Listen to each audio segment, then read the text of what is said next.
ఎర్రకోట పేలుడు ఘటనపై ఎన్ఐఏ దర్యాప్తులో విస్తుగొలిపే విషయాలు బయటపడుతున్నాయి. ఈ కేసులో నిందితులైన డాక్టర్లంతా కలిసి 26 లక్షల రూపాయలు సమకూర్చినట్టు తెలుస్తోంది. పాకిస్తాన్ కేంద్రంగా పనిచేసే జైషే మహమ్మద్ ఉగ్రవాద సంస్థకు చెందిన వైట్ కాలర్ మాడ్యూల్ దేశవ్యాప్తంగా బాంబు దాడులకు కుట్ర పన్నినట్లు దర్యాప్తులో తేలినట్లు సమాచారం. డాక్టర్ ముజామ్మిల్ షకీల్, ఉమర్ మహమ్మద్ నబీ వంటి నిందితులు 2 ఏళ్లుగా పేలుడు పదార్థాలు, రసాయనాలు సేకరించి దాడులకు సిద్ధమైనట్లు విచారణలో వెల్లడైంది. ఈ కుట్రలో విదేశీ సంబంధాలు కూడా బయటపడుతున్నాయి. దేశవ్యాప్తంగా బాంబు దాడులకు 2023 నుంచే వ్యూహరచన చేసినట్టు ఆత్మాహుతి బాంబర్ ఉమర్ మహమ్మద్ నబీ సన్నిహితుడైన ముజామిల్ వెల్లడించినట్టు తెలుస్తోంది.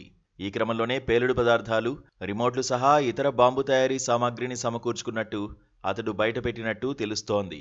పేలుడు పదార్థాల తయారీకి అవసరమైన యూరియా, అమ్మోనియం నైట్రేట్ సేకరించే పని అతడికి అప్పగించారని గుర్తించాయి. 3 లక్షల రూపాయల విలువ చేసే 26 క్వింటాళ్ల నైట్రోజన్, ఫాస్ఫేట్, పొటాషియం రసాయనాలను హర్యానాలోని గురుగ్రామ్, నూహ్లో ముజామిల్ కొనుగోలు చేసినట్టు తెలుస్తోంది. ఇతర ఎలక్ట్రానిక్ పరికరాలను ఫరీదాబాద్లోని 2 మార్కెట్ల నుంచి కొన్నాడు. వీటిని స్థిరమైన వాతావరణంలో నిల్వ చేయడానికి డీప్ ఫ్రీజర్ను కూడా అతడు కొనుగోలు చేసినట్లు సమాచారం.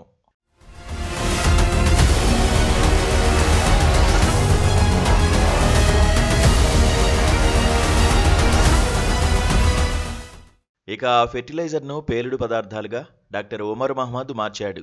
పేలుడుకు అవసరమైన రసాయనాలు, రిమోట్లు, అవసరమైన పరికరాలను సమకూర్చే బాధ్యత డాక్టర్ ఉమర్ తీసుకున్నట్లు విచారణలో వెల్లడైంది. ఇక ఢిల్లీ పేలుడు కుట్రకు నిందితులే నిధులు సమకూర్చినట్టు అధికార వర్గాలు పేర్కొన్నాయి. పేలుడు పదార్థాలు కొనుగోలు చేయడానికి వైట్ కాలర్ టెర్రర్ మాడ్యూల్ మొత్తం 26 లక్షల రూపాయల నిధులు సేకరించి ఈ మొత్తాన్ని ఉమర్కు అప్పగించారని, అతడు స్వయంగా 2 లక్షల రూపాయలు ఇచ్చాడని తెలిపాయి. ముజామిల్ 5 లక్షల రూపాయలు, ఆదిల్ రథర్ 8 లక్షల రూపాయలు, ముజఫర్ రథర్ 6 లక్షల రూపాయలు, షహీన్ సయీద్ 5 లక్షల రూపాయలు ఇచ్చినట్టు గుర్తించారు. ఈ డబ్బుల కోసమే అల్ ఫలాహ్ యూనివర్సిటీలో ఉమర్, ముజామిల్ మధ్య గొడవ జరిగినట్టు నిర్ధారించారు. ఈ గొడవ తర్వాత ఉమర్ తన ఇకో స్పోర్ట్ కారును ముజామిల్కు ఇచ్చేశాడు.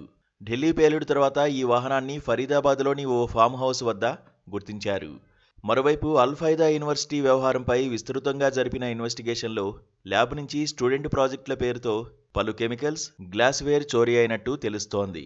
అమ్మోనియం నైట్రేట్ టెస్టింగ్ కిట్లు మాయమైనట్టు గుర్తించారు.